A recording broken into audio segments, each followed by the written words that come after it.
나는 예수 그리스도의 훌륭한 군사인가 라고 하는 제목으로 말씀드리겠습니다.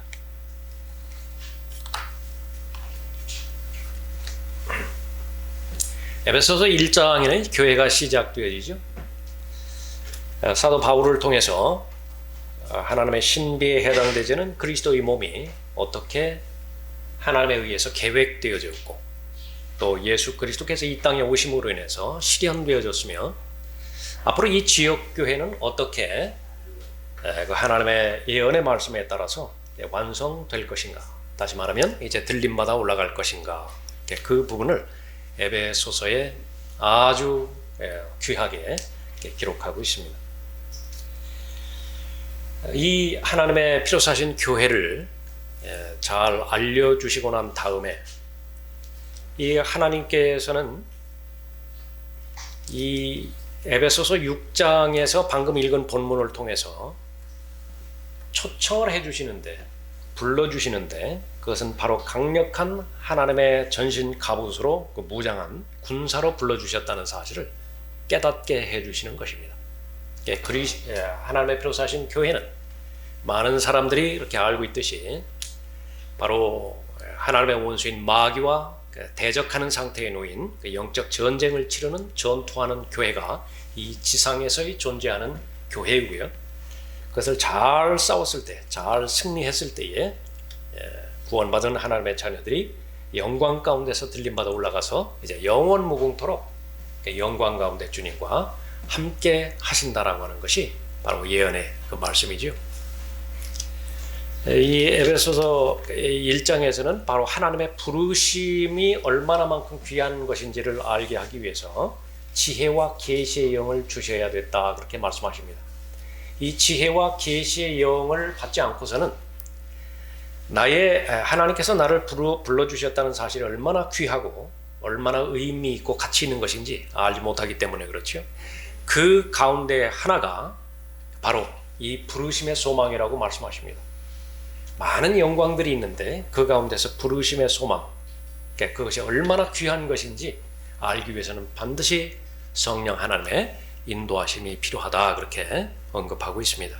너희의 지성의 눈을 밝히셔서 너희로 하여금 그의 부르심의 소망이 무엇이며 성도들 안에 있는 그의 유업의 영광의 풍성함이 무엇인지를 알기를 원한다, 그렇게 에베소 1장 16절 이후에서 언급하고 있는 것입니다. 우리는 바로 이 하나님의 군사로 잘 불러주셨다는 사실을 우리가 잘 아는 것입니다. 하나님의 군대가 있고 그 군대에 필요로 하는 하나님의 무기를 하나님께서 은혜 가운데서, 진리 가운데서 잘 제공해 주셨죠. 이 라오디케아 시대의 마지막 날들, 거의 잊혀져 가는 진리가 바로 이 나는 예수 그리스도의 훌륭한 군사인가, 이 주제에 머무르는 것입니다. 부족한 것이 없고 아쉬운 것이 없고 결핍된 것이 없다고 스스로 그렇게 공인하는 그 교회의 현실이 이 마지막 날들의 교회라고 예언적으로 말씀하셨죠. 하나님 보시기에는 너무 가난한 것입니다. 너무 부족한 것이고 그 가운데서 하나님께서 사명감을 주시는 상태에서 불러주신 부르심이 있는 것인데 다 잊어버렸어요. 그 부르심에 대해서 올바로 반응하는 사람이 거의 없다시피 하는 것입니다. 그 부분을 놓고 인자 가운데 세상에서 믿음을 보겠느냐, 그렇게 부르시는 그 부분이기도 하는 것입니다. 오늘 본문 말씀을 통해서 나는 예수 그리스도의 훌륭한 군사인가 스스로 확인하는 그런 귀한 기회를 가져볼 텐데요. 바로 이 영적 전쟁에 대해서 목표, 나는 확신하고 있는 것인가, 그 목표를 이루기 위해서 바로 내 싸움의 대상의 주적은 누구인 것인가, 반드시 승리해야 되겠죠. 예수 그리스도께서 승리하신 분이시니까 승리하기 위해서는 어떤 구체적인 영적 무기들로 무장해야 될 것인가 살펴보도록 하겠습니다. 첫 번째로 영적 전쟁의 목적을 잘 알아야 됩니다. 10절 보십시오. 끝으로 나의 형제들아 주 안에서와 그의 힘의 능력 안에서 강건하라. 너희는 마귀의 술책에 대항하여 설 수 있도록 하나님의 전신갑옷을 입으라 말씀하십니다. 구원받은 하나님의 자녀들에게 구원받은 그 성도의 삶이 쉬운 삶이 될 것이라고 단 한 곳에서도, 한 번에 대해서도 말씀하신 적이 없습니다. 오히려 바짝 긴장하라고 하는 것이죠. 이집트를 떠난 이스라엘에게 미리 알려주신 것은 이제부터는 모든 부분들이 자유로운 삶이고 평화로운 삶이고 안정된 삶을 살 것이다. 그렇게 언급하지 않았습니다. 오히려 이제 6월절을 시작으로 해서 새로운 경륜이 시작되어지는데 이스라엘에게는 정신 차리라고 말씀하시는 것이죠. 허리를 동이라고 말씀하셨고 급히 먹고 그 다음에 지팡이를 짚고 떠나야 될 길을 그렇게 가라고 아주 심각하게 아주 위급하게 그렇게 말씀하셨는데 교회도 마찬가지입니다. 이 세상으로부터 분리되어진 한 사람 한 사람에 대해서 성경에서 언급하는 것은 이제부터는 정신 차리라 말씀하고 있는 것입니다. 지금까지는 내가 내 주인의 내 삶의 주인이었고 내 계획이 있었고 그 계획을 실현하는 것이 인생의 목적이었다고 한다면 이제는 완전히 방향 전환을 한 것이죠. 그것이 바로 회개입니다. 죄악된 세상으로부터 또 악한 세상의 풍조로부터 돌이켜서 또 거룩하신 하나님, 나를 위해서 계획을 가지고 계신 하나님 앞에 온전히 돌아서라라고 하는 것이 하나님의 부르심이었습니다. 정신을 차리고 깨어있으라. 이는 너희의 대적 마귀가 울부짖는 사자처럼 삼킬 자를 찾아 두루다니기 때문이니라. 매일매일마다 살면서 이 기록된 하나님의 말씀 어려운 거 없죠. 이 말씀을 이해하기 위해서 신학을 집중적으로 공부하고 그럴 필요도 없는 말씀입니다. 구원 받았다고 한다면 누구나가 다 이해하고 알아들을 수 있는 이 말이 들림마다 올라갈 그때까지 각 사람에게 좌우명이 된다고 한다면요, 그 사람에게는 하나님의 약속된 그 하나님의 은혜의 복들이 그대로 실현될 것입니다. 그러나 가장 힘든 약속 가운데 하나인 것입니다. 지켜야 될 하나님의 말씀 가운데 하나가 바로 정신 차리는 일들이에요. 그러나 분명히 하나님의 말씀입니다. 베드로전서 5장 8절 말씀이죠. 정신을 차리고 깨어있으라. 이는 너희가 너희의 대적 마귀가 울부짖는 사자처럼 삼킬 자를 찾아 두루 다니기 때문이니라. 믿음 안에 굳게 서서 그를 대적하라 그랬죠. 오늘 본문 말씀에서도 믿음의 이 영적 전쟁의 목표는 마귀의 일들을 멸망시키는 예수 그리스도의 뒤를 따르는 것인데요. 그래서 잃어버린 혼들을 예수 그리스도께 인도하는 것이고 각 사람의 육신의 죄들의 몸을 하나님의 은혜의 말씀의 능력으로 처리할 수 있어야 되죠. 자기를 부인할 수 있어야 되죠. 그래서 자신의 몸을 하나님 앞에 거룩한 산채물로 바치는 것입니다. 그러면 하나님께서 약속하시는 풍성한 삶, 열매 맺는 삶, 성령의 아름다운 결실의 열매, 그것을 풍요롭게 잘 살아갈 수 있는 것인데 조건은 강건해야 됩니다. 강해야 돼요. 하나님께서 싫어하시는 약해 빠진 그리스도인이에요. 하나님께서는 좋아하지 않습니다. 믿음이 없이는 하나님을 기쁘시게 해드릴 수 없지요. 거기에 동의하지 못하는 그리스도는 아무도 없습니다. 그러면 어떻게 하면 믿음으로 말미암아 하나님을 기쁘시게 해드릴 수 있는 것인가? 약속의 말씀을 봤더니 강건해지기를 원하는 것입니다. 또 주 안에서 강건하라 말씀하시죠. 디모데후서 2장에 보았더니 은혜 가운데서 강건하라 그렇게 말하는 것입니다. 약하면 패배자가 될 수밖에 없는 것입니다. 믿음 안에 굳게 서서 그를 대적하라. 이는 세상에 있는 너희 형제들도 동일한 고난을 당하는 줄을 알미니라. 그래서 이 하나님의 군사로 불러주셨다라고 하는 사실은 고난으로 불러주셨다라고 하는 말과 똑같은 말일 수 있습니다. 그래서 지금까지는 하나님을 위한 고난은 없었습니다. 예수 그리스도를 위한 거룩한 삶을 살기 위한 그런 희생은 없었어요. 이제부터는 시작될 것입니다. 그러나 거기에 하나님께서 말씀하신 고난과 희생은 모두가 다 시간만 조금 지나면은요, 금과 은으로도 바꿀 수 없는 거룩한 영광으로 다 대체될 것입니다. 그것은 영원 무궁토록 지속될 것입니다. 그러니까 하나님께서 복을 주신 복 가운데 하나가 바로 하나님의 부르심인 것이죠. 그러나 모든 은혜의 하나님 곧 그리스도 예수로 인하여 그의 영원한 영광으로 우리를 부르신 분께서 너희가 잠깐 고난을 받은 후에 너희를 온전케 하시고 견고케 하시며 힘을 주시고 확고히 하시느니라. 영적 전쟁의 목적입니다. 하나님께서는 모든 사람이 구원을 받기를 원하시죠? 하나님께서 모든 길을 다 예비해 놓으셨습니다. 그 구원받은 하나님의 자녀가 이제는 바로 하나님의 약속의 말씀처럼 온전하게 되기를 바라는 것이에요. 확고한 믿음 위에 잘 서기를 바라는 것인데, 이 과정은 영적 전쟁을 반드시 통과해야만 온전한 믿음으로 잘 성장할 수 있게 되어지는 것입니다. 나의 형제들아, 주 안에서와 그의 힘의 능력 안에서 강건하라. 그래야만 마귀의 술책에 대항할 수 있고, 또 하나님의 전신갑옷으로 입을 수 있을 때에만 영적 전쟁에서 승리할 수 있다, 이렇게 언급하고 있죠. 조건은 주 안에서 강건하라라고 하는 사실입니다. 똑같은 에베소서 성도들을 위해서 바울이 아주 간절한 마음으로 기도를 한 부분이 있는데요. 무릎을 꿇고 간절히 비노니, 그렇게 말했습니다. 그 모든 구체적인 기도의 그 초점이 강건해지는 것입니다. 속사람이 강건해지는 것이었다, 그렇게 언급하고 있습니다. 이로 인하여 내가 우리 주 예수 그리스도의 아버지께 무릎을 꿇고 비노니, 무엇을 비는 것이냐? 하나님께서 그의 영광의 풍요함을 따라 그의 성령을 통하여 우리 속사람 안에서 능력으로 너희를 강건케 하시고, 그러니까 이것이 바울의 기도의 초점이었습니다. 아버지가 하는 기도지요. 자녀들이 어떻게 됐으면 좋겠든가, 속사람이 강건했으면 좋겠어요. 또 목자의 기도기도 합니다. 성도들 한 사람 한 사람이 구원받은 하나님의 자녀들, 어떻게 구원받은 귀한 자녀들이 하나님의 핏값으로 하나님의 생명을 놓고 구원받은 하나님의 자녀지 않습니까? 함부로 살 수가 없는 것입니다. 그러기 위해서는 속사람이 강건해야 되죠. 이 속사람에 대해서는 하나님의 말씀을 통해서 정확하게 그 성품과 그 속사람이 어떻게 하면 강건해질 수 있느냐에 대해서 잘 말씀해 주고 있죠.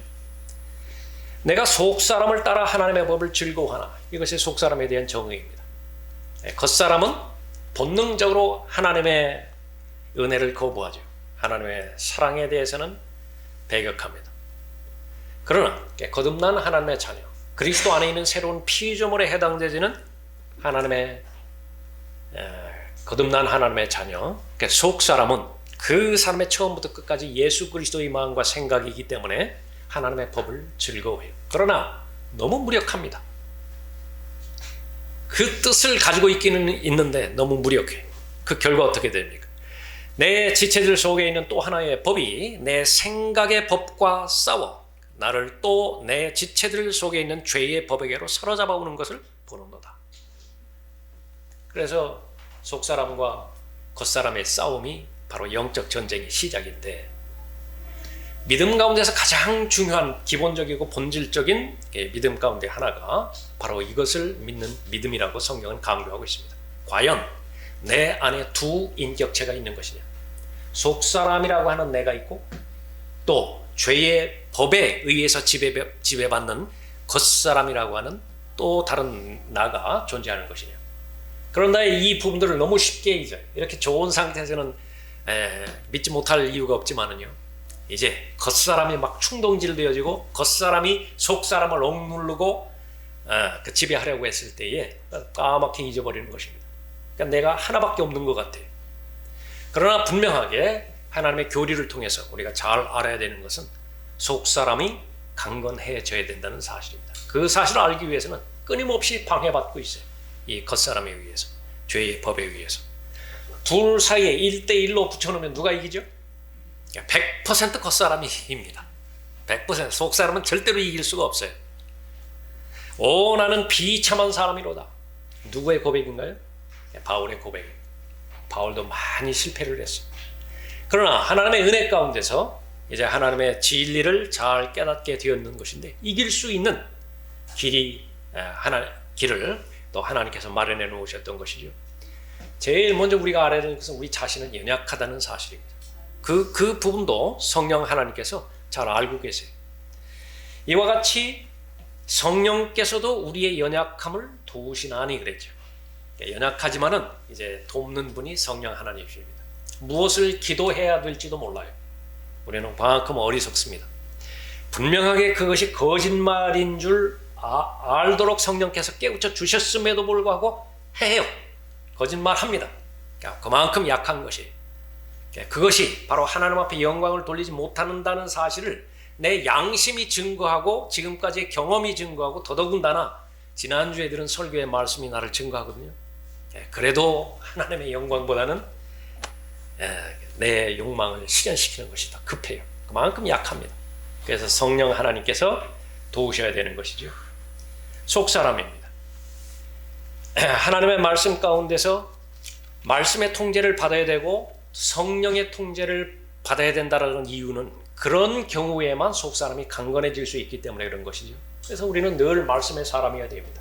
기도의 사람이어야 될 때에 우리의 속사람이 강건하게 되어지는 것이죠. 술 취하지 말라. 여기서 말은 이제 대표적으로 실제적으로 술 포함해서 세상의 모든 가치관, 풍조, 육신의 정욕, 안목의 정욕, 생의 자랑, 자신의 욕망, 자아 실현, 잘못된 가치관 다 포함되는 것이죠. 여기에 지배받으면 이제 에베소서 6장에서 말씀하시는 하나님께서 맡겨주신 영적 전쟁에서 승리할 수 없는 것입니다. 술 취하지 말라. 그것은 방탕한 것이니 오직 성령으로 충만하라. 하나님의 말씀으로 충만하다가 같은 말이죠. 그러면 성령의 지배를 받을 수 있습니다. 성령의 통제를 받을 수 있어요. 그럼 이제 싸우시는 분이 바로 성령 하나님이시지 않습니까? 강건해질 수 있는 것입니다. 끝으로 나의 형제들아, 주 안에서와 그의 힘의 능력 안에서 강건하라. 은혜 가운데서 강건한 사람이고 또 주신 목적대로 은혜 가운데 늘 머무르는 사람이죠. 그러면 너희는 마귀의 술책에 대항하여 설 수 있도록 하나님의 전신 갑옷을 입으라. 그 말씀을 실현하는 것입니다. 영적 전쟁의 목적, 우리가 모든 일을 다 이루기까지 서 있기 위함입니다. 많은 사람들이 출발은 잘 시작했지만 중간에 거의 대부분의 사람들이 다 쓰러져 버립니다. 쓰러지지 않는 사람은 없어요. 한 번 쓰러지면 반드시 하나님께서는 거기에 한 번 더 일으켜 세워주십니다. 그것이 포기하지 않는 것입니다. 낙심하지 않고 낙담하지 않는 그리스도인의 성품인데, 그러나 이 주 안에서 그의 힘의 능력 안에서 강건함을 잃어버리게 됐을 때는요, 마지막 쓰러지는 것이 그 사람의 끝이 돼버리는 것입니다. 그것을 바로 우리가 잘 알 때에 하나님께서 맡겨주신 영적 전쟁의 목적을 잘 아는 것입니다. 이 강건하지 못하게 만드는 것이 바로 옛사람이라고 하는 사실이 분명한 사실이라고 한다면 이 옛사람을 처리해야 되겠죠. 처리하는 것은 자기를 부인하고, 바로 자기를 부인했다라고 하는 것은 로마서 12장 1절 이후에서 말하는 것처럼 하나님 앞에 드리는 것입니다. 살아있는 제물로 하나님 앞에 바치는 것입니다. 그래서 구원받은 이후에 가장 먼저 여러분들이 확인하셔야 될 그런 사실들, 나는 하나님 앞에 헌신된 사람인가. 그러니까 이것이 불분명하면 그 다음은 이제 돌아볼 것도 없습니다. 그것은 계속해서 그런 성경적인 사실들은 알지만 실행에서 하나님 말씀과 적용되지 못하기 때문에 그렇습니다. 나는 하나님 앞에 헌신되어 있는가? 내 몸과 내 인생과 나의 모든 가치관들, 그것이 하나님 앞에 맡겨졌다고 한다면 바로 이제 하나님의 군대에 잘 들어간 것이죠. Good soldier, 그냥 군사가 아닙니다. 훌륭한 군사가 되어야 돼요. 붙었다 그러면은 아무리 골리앗이 왔다 하더라도 하나님의 이름으로 가기 때문에, 하나님의 힘의 능력으로 맞서기 때문에 그거는 하나님의 전쟁이에요. 주님의 그 전쟁이기 때문에 이길 수 있는 것이죠. 그것이 바로 하나님의 군대인 것입니다. 하나님께서는 선한 싸움을 맡기셨습니다. 그것이 그러나 육신이 주관이 돼서 싸울 때는 더러운 전쟁이 됩니다. 아주 더러운 사람이 돼요. 그 부분들을 고린도 교회에 아주 많이 보여주셨습니다. 차라리 모이지 않는 것이 더 낫다, 이런 소리까지 듣는 교회가 고린도 교회였죠. 지금이라도 예외가 아닙니다. 수없이 일어나는 교회 내의 분쟁들, 분열들, 그런 그 가운데서 바로 그 시기와 질투와 육신을 처리하지 못함으로 인해서 일어나는 부분이라고 한다면 그것은 하나님의 부르심을 모르는 것입니다. 이스라엘이 그렇게 수없이 많은 전투를 치르는 과정 가운데서도요, 하나님께서 준비해 주신 그런 과정이 있었는데 하나님 한 분만을 의지하는 그런 훈련이 대단히 필요했습니다. 출애굽할 때에 이스라엘의 왕 파라오는요, 요셉을 알지 못하는 파라오였습니다. 그때까지 하나님께서 기다리신 것입니다. 요셉은 얼마만큼 큰 영향력을 미쳤습니까? 요셉의 명령이라고 한다면 그건 곧 왕의 명령이었죠. 그러니까 요셉이 바로 이스라엘을 보내주라고 했을 때 그것을 거부할 파라오가 누가 있었겠어요. 그러나 그 부분도 하나님의 의도대로 계속해서 시간을 끌으셨던 것입니다. 언제까지? 요셉을 몰라요. 그렇기 때문에 이집트에서 탈출하겠다라고 하는 그 사실을 파라오에게 전달했을 때 그건 말이 되지 않는 부분이었죠. 하나님만을 의지하지 않는다고 한다면 출애굽은 없습니다. 나사로가 죽었는데 나흘을 기다리셨어요. 예수님께서. 전지전능하신 하나님께서. 목적이 있었죠. 강하게 하나님 한 분만을 의존하기 위해서. 부활의 소망과 영생의 소망, 그건 주 예수 그리스도 안에만 있어요. 그 사실을 알게 하기 위해서 그렇게 기다리신 것입니다. 예수님께서 돌아가셨는데 왜 금방 부활하지 않으셨죠? 왜 사흘 동안 기다리셔야만 됐습니까? 하나님의 말씀, 예언의 말씀, 그것은 문자 그대로 이루어질 것이라는 3일 밤 3일 낮이 채워져야 부활하시는 것입니다. 그 약속의 말씀을 믿을 때에 그리스도인은 강건하게 되어지고 사람과 환경으로부터 자유롭게 되어지는 것입니다. 나는 예수 그리스도의 훌륭한 군사인 것인가? 두 번째로 영적인 주적을 알아야 되는 것입니다. 11절 보십시오. 너희는 마귀의 술책에 대항하여 설 수 있도록 하나님의 전신갑옷을 입으라. 이는 우리의 싸움이 혈과 육에 대항하는 것이 아니라 정사들과 권세들과 이 세상 어둠의 주관자들과 높은 곳들에 있는 영적 악에 대항하는 것이 때문이라. 사람을 상대하는 것이 우리들의 삶이지만은요, 그 사람들 마음에 그 중심에는 누가 도사리고 있는 것이냐면 두 영이 도사리고 있죠. 두 영이 통제를 하는 것인데 하나는 거룩한 영의 통제를 받을 수 있고요, 또 하나는 악한 영의 통제를 받는 것입니다. 그 사실을 우리가 잘 알아야 돼요. 그러나 그 배경을 모를 경우에는요, 이제 마귀의 술책에 그대로 넘어가서 아군들끼리 싸워버리는 것입니다. 캄캄한 밤인데요, 불도 없어요. 그런데 전쟁이 벌어졌는데 다음날 새벽이 돼서 알고 봤더니요, 서로가 서로 죽였는데 다 아군 편이에요. 얼마나 비참하겠습니까? 그러니까 그 전략과 그 전술 술책은 절대로 변하지 않습니다. 왜 그렇습니까? 가장 효과적이거든요. 가장 생산적이에요. 별로 힘 안 들이고도 다 파괴시켜버릴 수 있는 것입니다. 1999년부터 시작해서 제1차 연평해전, 그 다음에 2차 연평해전, 2010년에 천안함 폭진 사건, 또 그다음에 그 연평도 그 포격 사건이 있었죠.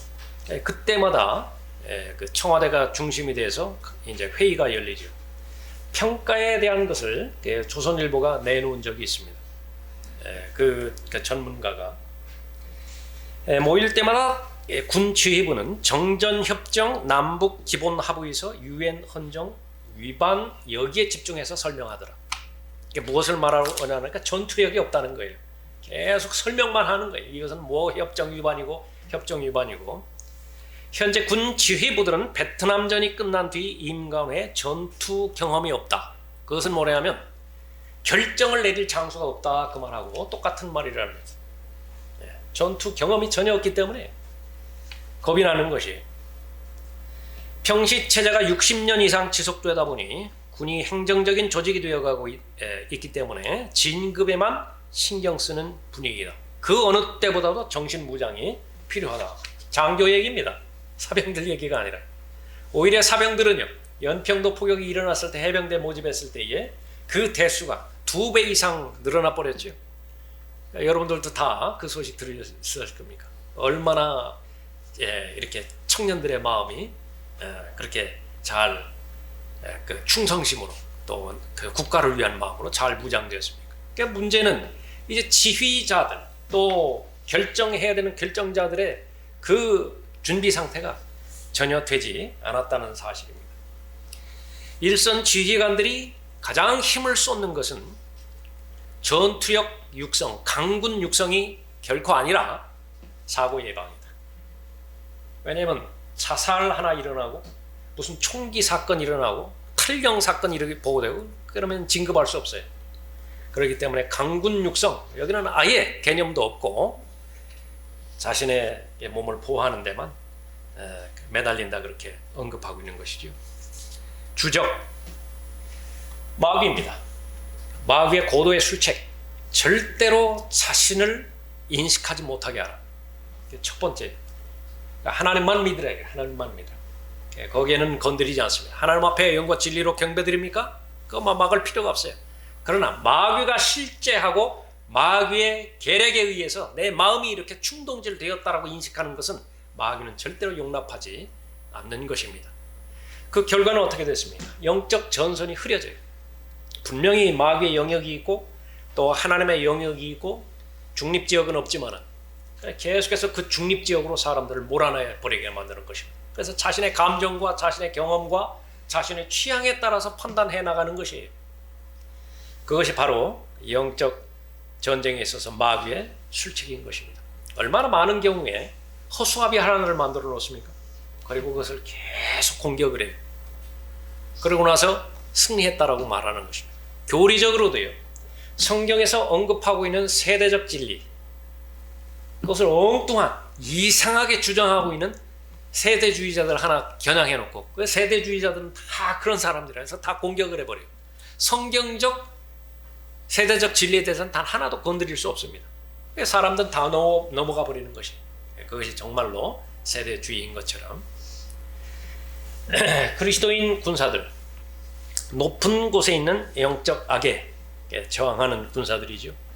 다니엘 10장에서 아주 좋은 그 예를 말씀해 주고 있죠. 다니엘에게 하나님께서 계시의 말씀을 주시고자 하는 것인데 페르시아의 통치자가 그 메시지, 하나님의 메시지를 전달하는 것을 3주 동안이나 막아버렸죠. 그러나 그 과거에만 있었던 일인가? 절대로 그렇지 않습니다. 지금 그리스의 통치자가 있고요. 페르시아의 통치자가 있죠. 지금 각 나라마다, 국가마다 다 통치자가 있는 것입니다. 마귀에게 이 정권이 넘어가 버렸죠. 누가복음 4장에서 마귀에게 다 넘겨져 버렸다고. 그래서 마귀가 이 나라들, 국가들을 통제하고 그 주관하는 것은 바로 자신의 단일 정부를 이루기 위해서 계속 극단적으로 이렇게 치달아가는 것인데, 이 사실을 모를 때에요. 수많은 후천년주의, 무천년주의 물들은, 인본주의의 물들은 기독교라고 하는 이름을 그렇게 사용하는 그런 집단들에 의해서 교회예요. 이 계속해서 끊임없이 정치에 또 간섭을 하고 거기에 그 정권을 창출하려고 하고 지배하려고 그렇게 보는 것입니다. 국가 교회와 다르지 않아요. 그 흐름이 끊어진 적이 없습니다. 사도행전 2장에서 교회가 시작된 이래로 또 바울이 하나님의 영감을 받아서 신약 서신을 기록한 그 가운데서 단 하나라도 국가가 정치에 간섭한 적은 없습니다. 그런데 이 부분을 모르면은요, 기본적으로 우리는 4대 의무가 있기 때문에 국가에 충성을 해야 돼요. 남자라고 한다면 군대의 군 복무의 의무를 잘 마쳐야 되겠죠. 그것은 반드시 해야 되는 것이지만 바로 국가가 우상이 되게 만들어 버리는 것입니다. 요즘 계속해서 수많은 정치 목사들이 이 국가에 대해서 계속해서 언급하고 또 많은 정책들을 하죠. 잘 하는 것이에요. 그러나 과연 그것이 우선순위에 입각해서 그렇게 행하고 있는 것이냐? 하나님의 진리의 성경, 그 부분에 대해서 중심이 돼서 또 하나님께서 맡겨주신, 교회에 맡겨주신 사명들 있죠. 그것은 교회가 아니면 불가능해요. 교회가 성경적인 교회일 때 그 교회를 대체할 수 있는 다른 기관은 존재하지 않는 것입니다. 그러니까 그 일을 하면서 그런 일들을 하는 것이냐? 못하죠? 마귀의 술책에 넘어가는 것입니다. 주적이 누군지를 몰라요. 예? 실제로 이제 하나님의 진리의 말씀으로 잘 거듭나서 하나님의 말씀 가운데서 잘 양육해 가는 가운데서 그 마귀는 단 한순간도 포기하지 않죠. 자기 새끼를 잃어버린 앙콤이기 때문에 그렇습니다. 초신자면 초신자 때에 공격하는 계략이 있고요. 이제 10년이 지나서 교회의 기둥들이 되었습니다. 그 부분에 대해서 또 공격하는 마귀의 술책이 있죠. 주적을 누구로 바꾸는 것이냐? 제일 현실적인 것이 이제 목사가 주적이 되게 만드는 것입니다. 주적이 목사가 되어버리는 거예요. 나를 정말로 제일 많이 어렵게 만드는 것은요, 복음 전하다가 박해받는 거 그게 아니에요. 주일날 교회 나가서 만나게, 매주 만나는 목사가 나를 너무 어렵게 만들어요. 목사 입장에서도 마찬가지입니다. 목사의 주적이요, 이제 성도가 되어버리는 것입니다. 처음부터 그런 사람은 존재하지 않습니다. 모두가 다 하나님의 맡겨주신 양무리로 시작해요. 그러나 이제 그 가운데서 은혜 안에서 또 주 안에서 강건함을 잃어버리게 되었을 때에 주적이 되어지는 것입니다. 강성한 교회면 강성한 교회일수록 더욱더 교리적인 문제로 공격하는 데는 한계가 있습니다. 외부적인 박해나 압박으로 인해서 교회를 분열시키는 데는 한계가 있어요. 코로나로 인해서 국가가 아무리 압력을 가해보라고 여러분들이 분산되어지는, 그러나 내부에서 어떤 일들이 일어났다, 그것은 전혀 다른 그 사실이라고 하는 사실을 우리가 잘 알아야 되는 것입니다. 나는 예수 그리스도의 훌륭한 군사인 것인가? 세 번째로 영적 전쟁의 무기를 잘 알아야 되는 것입니다. 13절부터 이제 하나님의 전신 갑옷에 대해서 언급하고 있죠. 그러므로 너희는 하나님의 전신 갑옷을 입으라. 이는 너희가 악한 날에 저항할 수 있으며 또 모든 일을 다 이루기까지 서 있게 하기 위함이니라. 그러므로 서서 진리로 너희의 허리띠를 두르고 의의 흉배를 붙이고, 이렇게 언급하고 있습니다. 하나님께서 맡겨주신 전쟁은 하나님의 방식대로 싸워야만 되죠. 진리로 허리띠를 두르라, 그렇게 말씀하고 있습니다. 출애굽기 12장 11절에서 그러니까 6월절 그 식사, 그것은 바로 목적을 이루기 위한 식사였었죠. 방황하는 것이 아니었습니다. 그때에 허리에 띠를 두르고 먹으라, 그렇게 언급하고 있습니다. 집중하는 것입니다. 시간이 남아돌지 않는 것입니다. 분명한 목표가 있는 사람은 그 목표를 이루기 위해서 자신의 모든 집중을 다 할 것입니다.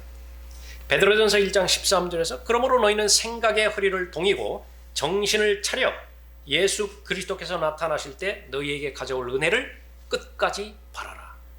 은혜로 구원받았다고 한다면 예수 그리스도께서 오실 때까지의 그 은혜를 끝까지 바라라고 권면하는 것이 모든 거듭난 그리스도인에게 주어주시는 권면입니다. 그러기 위해서는 생각의 허리를 동이라, 생각을 집중해야 됩니다. 이건 아무나 하지 못하죠. 하나님의 말씀을 보았을 때 보는 즉시 집중해서 하나님의 말씀에 몰두해서 하나님의 말씀에 빛을, 조명을 받는 그런 상태가 있는가 하면은요, 그러나 20분 넘게 봤는데도 조금 전에 무엇을 읽었는지조차 모를 경우가 있습니다. 영적인 상태이기 때문에 바로 그런 것입니다. 그리스도인은 진리를 추구해야 됩니다. 진리를 공부해야 되고, 진리를 부지런히 들어야 되고, 진리를 거슬러서 할 수 있는 것은 아무것도 없다고 성경에서 강조하고 있죠. 그래서 여러분이 가장 잘 하는 것은 진리를 올바로 나누어서 공부하는 것입니다. 그렇게 되어지면 부끄럽지 않은 일꾼으로 인정되는 것이죠. 그렇게 여러분의 삶을 잘 절제하고 여러분의 삶을 잘 통제를 하면 여러분은 자연스럽게 예수 그리스도의 다시 오심을 기다리는 사람이 되는 것입니다. 그날이 오는 것을 기다리는 사람은 절제된 삶을 실현하는 사람인 것인데, 그것은 바로 하나님의 말씀인 진리 때문에 그렇게 되어지는 것입니다. 이 진리를 실행하는 데 있어서 마귀는 진리를 실행하지 못하도록 여러 가지 방법으로 방해를 하고 있는 것인데, 그 계략과 책략을 하나님의 말씀을 통해서 또 성령 하나님의 도우심을 통해서 잘 알 수 있어야 되어지는 것입니다. 진리를 실행한다라고 했을 때에 숨겨진 동기를 파헤치지 못한다고 한다면요, 그것은 마귀가 가장 원하는 결과를 얻게 되는 것입니다. 그래서 열심히 일해놓고 열심히 뿌려놓고 결과가 아무것도 없게 만들어버리는 것입니다. 이 바울이 사도행전 20장 32절에서 그 에베소서 그 방문했을 때 그 장로들을 다 초청을 하죠. 그 자기가 떠나는데 은혜 가운데서 강건하게 될 수 있는 유일한 방법은 은혜의 말씀에 의탁하는 것입니다. 에베소 교회는 그 바울의 권면에 순종을 했어요. 너무나 잘했습니다. 그래서 진리가 무엇이고 진리가 아닌 것이 무엇인지를 정확하게 잘 가려냈습니다. 내가 너희 행위와 수고와 인내를 알며 또 내가 어떻게 악한 자들을 용납지 아니한 것과 자칭 사도라 하지만 아닌 자들을 시험하여 그들이 거짓말쟁이임을 찾아낸 것과 칭찬의 그 대상이 바로 비진리를 그대로 공개시켜버리는 것입니다. 그대로 폭로시켜서 어떠한 사람도 그 거짓에 그 비진리의 희생이 되지 않게 만드는 것인데 열심으로 했어요. 그러니까 너무 잘한 것입니다. 진리의 허리띠를 잘 두른 것이에요. 그런데 책망의 단계가 책망의 그 부분이 그 진리와도 관계가 있습니다. 그러나 너를 책망할 것이 다소 있나니 이는 내가 너의 첫사랑을 저버린 것 때문이라. 이상하지 않습니까? 진리에 대해서는 칭찬을 들었는데 사랑에 대해서는 책망을 들었어요. 그러나 진리와 사랑은 하나입니다. 예수 그리스도는 사랑이시잖아요. 예수 그리스도는 진리시잖아요. 어떻게 그렇게 나뉘어질 수 있는 것이냐? 나뉘어질 수 있어요. 에베소 교회가 그 부분을 하나님의 말씀을 통해서 드러난 것입니다. 괴물을 잡으려다 괴물이 된다는 소리 들으셨죠? 처음에는 좋은 동기였습니다. 그러나 이 진리가 그 사람에게 지속적으로 진리되지 못할 때가 있어요. 가장 소중한 가치인 사랑을 잃어버릴 때 그렇습니다. 성경에서 언급된 진리가 가치 있는 것만큼이나 성경에서 언급된 사랑, 그 부분들은 은혜 가운데서 강건하게 해줄 수 있는 귀한 그리스도인의 자산이 되는 것입니다. 헨리 8세라고 하는 왕은요 6번 결혼 생활을 했습니다. 그 중에서 왕비 2명을 자신이 죽였어요. 그만큼 잔인한 왕입니다. 마틴 루터가 종교개혁했을 때에 철저하게 캐톨릭 편을 들어서 그 마틴 루터를 대적했습니다. 그 공로로 레오 10세에게 훈장을 받았는데 신앙의 수호자라고 하는 칭호를 받았습니다. 그러나 이 똑같은 이 헨리 8세 인물이요 캐톨릭을 정면으로 반박을 하고 반대를 했는데 자기 욕망 때문에 그렇습니다. 자기 결혼 생활 때문에 고추장스럽기 때문에 로마 카톨릭을 배격을 해버렸어요. 그 결과 영국 성공회가 생겨났습니다. 똑같이 하나님을 대적하는 무리들이에요. 로마 카톨릭을 대적했다. 얼마나 그것이 결과론적으로 보았을 때에 그것이 정당성이 있습니까? 결과는 어떻게 되죠? 똑같이 하나님을 대적하는 무리로 전락하게 되어지는 것입니다. 성결을 주장했던 많은 성경대로 믿는 사람들, 우리의 관점은 여기에 두어야 될 것이에요. 다른 사람 이야기는 우리가 많이 들었잖아요. 우리 얘기를 많이 해야 돼요. 우리 얘기. 나의 교회 이야기를 많이 해야 된다. 거기에 계속해서 부도덕한 동기로 이름뿐인 말뿐인 성별을 그렇게 주장했다고 한다면 얼마 가지 못할 것입니다. 얼마나 많은 사람들이 각 지역교회도 마찬가지지만 이 광주교회도 많은 사람이 왔을 것이에요. 처음에 동기는 얼마나 순수했습니까? 진리에 대한 열정이 얼마나 뜨거웠어요. 그러나 왜 오랫동안 버티지 못하는 것입니까? 무엇인가가 부도덕한 동기가 숨어 있어요. 예를 들면 지금 현재 자기가 다니는 교회예요. 그것이 순복음교회일 수 있고 장로교회일 수 있습니다. 목사하고 관계가 안 좋아요. 그런데 어느 계기를 통해서 한글 킹제임스 성경을 들은 거예요. 그 소식을.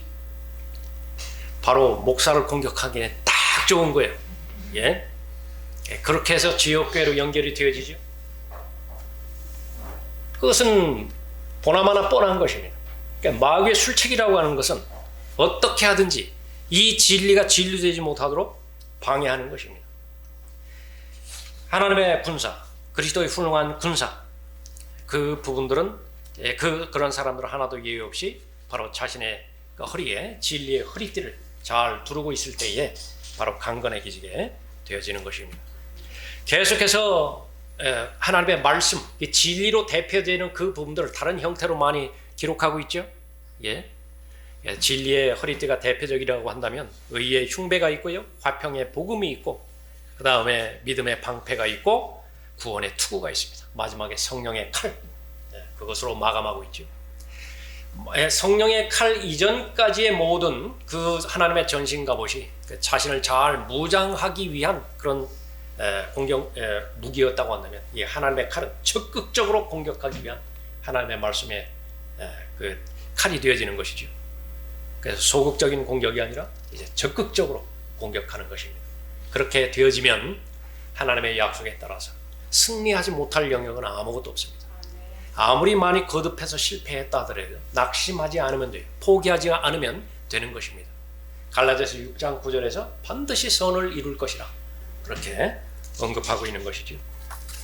그리스도인의 군사, 그 사람은 언제 어디서든지 강건할 수 있어야 됩니다. 주 적을 인식하는 한 그 사람은 정신 차리는 삶을 살 거예요. 또 마귀를 대적하는 삶을 잘 살 것입니다.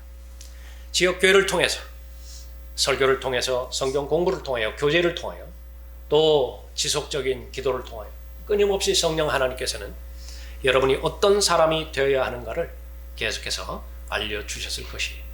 문제는 여러분이 얼마만큼 하나님에 대해서 인식하는 것만큼이나 여러분의 주 적에 대해서 인식하고 있는 것인가. 우리 지역교회 같은 경우에는 마귀라고 한다면, 내가 마귀의 입장에 서본다고 한다면 무엇이 가장 강력한 파괴적인 자신의 목표를 실행할 수 있는 도구가 될 것인가. 그것을 내가 늘 생각하는 사람이에요. 그 사람은 성숙한 사람이고 그리스도의 훌륭한 군자가 되는 것입니다.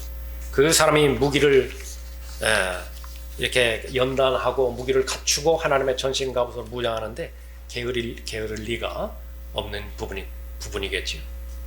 여러분의 지역교회는 밖으로 어떤 그런 그 소식들, 어떤 그 사실들이 그렇게 잘 알려져 있다고 생각하십니까? 예. 하나님께서 맡겨주신 기본적인 그 사실들 아주 훌륭히 잘 감당하고 있는 지역교회예요. 그러나 내부적인 부분은 그 강성한 교회가 강성한 교회일수록 마귀는 더욱더 노린다는 사실을 여러분이 유념하셔야 되는 것입니다. 마귀가 노리는 것은 시시한 사람 별로 노리지 않아요. 요셉과 같은 사람을 노리는 것입니다. 마귀가 노리는 사람, 정말로 파괴력이 큰 사람, 다윗과 같은 사람을 노리는 것입니다. 현실적으로 이 시대에 마귀가 존재하는데 누구를 과연 노리겠는가? 내가 정직하게 하나님의 말씀의 기준에서 봤을 때, 내 양심의 기준에서 봤을 때 마귀는 과연 나를 대상으로 하는, 타켓으로 하는 주 타켓이 되고 있는 것인가? 그 부분에 대해서 여러분의 마음에 판단을 결정하십시오. 아직까지 주 타켓이 되지 않았다고 한다면 여러분은 정리정돈할 필요가 있겠죠. 다시 한번 헌신부터 점검하십시오. 내가 주 타켓이라고 한다면 가장 이 지역교회에서 어떤 문제를 일으키게 함으로 인해서, 마귀의 술책에 넘어가게 함으로 인해서 마귀가 나를 가장 파괴적인 도구로 사용할 것인가? 기도하면서 말씀에 여러분 자신을 노출시키면서 하나님 앞에 도움을 요청하는 여러분이 되시기 바랍니다. 기도하겠습니다.